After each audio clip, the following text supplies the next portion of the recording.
Мы продолжаем проект «Художники-юбиляры». На этот раз нам бы хотелось рассказать о творчестве народного художника Казахской ССР, заслуженного деятеля искусств Казахской ССР Леонида Павловича Леонтьева. В этом году отмечается 110-летие этого выдающегося советского живописца.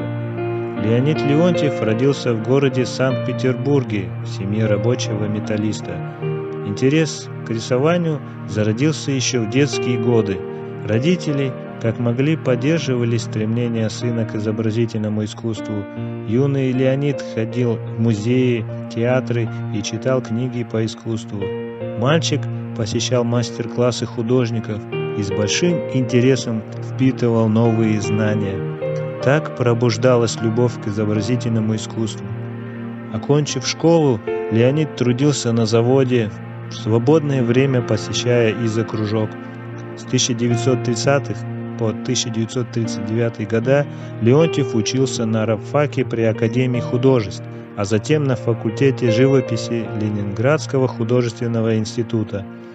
Неизгладимое впечатление на молодого человека оказала выставка лидеров авангарда Владимира Татлина, Марка Шагала, Павла Филонова, чей опыт сказался в творчестве Леонтьева в 60-70-е годы. В 1939 году по распределению он был направлен в Казахстан, а на следующий год 27-летний Леонид стал членом Союза художников Казахской ССР. В Алма-Ате Леонид Павлович руководил отделом управления по делам искусств Совнаркома Казахской ССР, при этом сочетая с творческой и преподавательской деятельностью. Как и многие советские художники, Леонтьев трудился в направлении социалистического реализма. Великолепны его серии крымских пейзажей. В портретах он обращался, как правило, к личностям психологически сложным и неоднозначным, каким был Сергей Калмыков.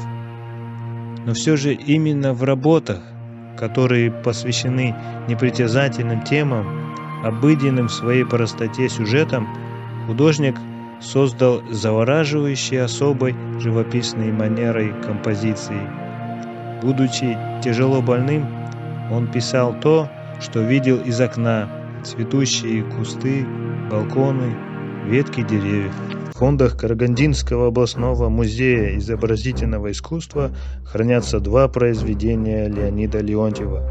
Одна из немногих работ мастера выполнена на военную тему. Это исторический жанр. Фрунзе и Куйбышев направляют политработников на Туркестанский фронт. Напряженные лица вооруженных солдат направлены в сторону революционеров. Партийный руководитель Михаил Фрунзе произносит пламенную речь.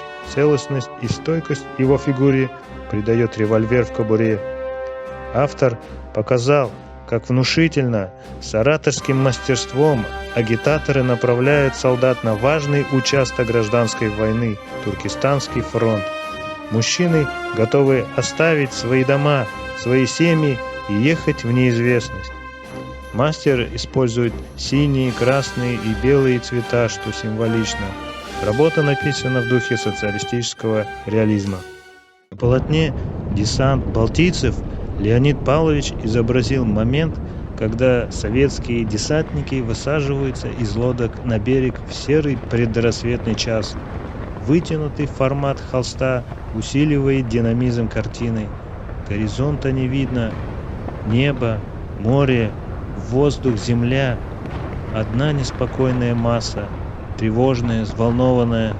Художник передает атмосферу напряженного, туманного и холодного рассвета при помощи сочетаний синих, серых, черных и зеленоватых холодных тонов. Произведения Леонида Павловича Леонтьева включены в Золотой фонд казахской живописи. В каждой его работе есть надежда, любовь и радость.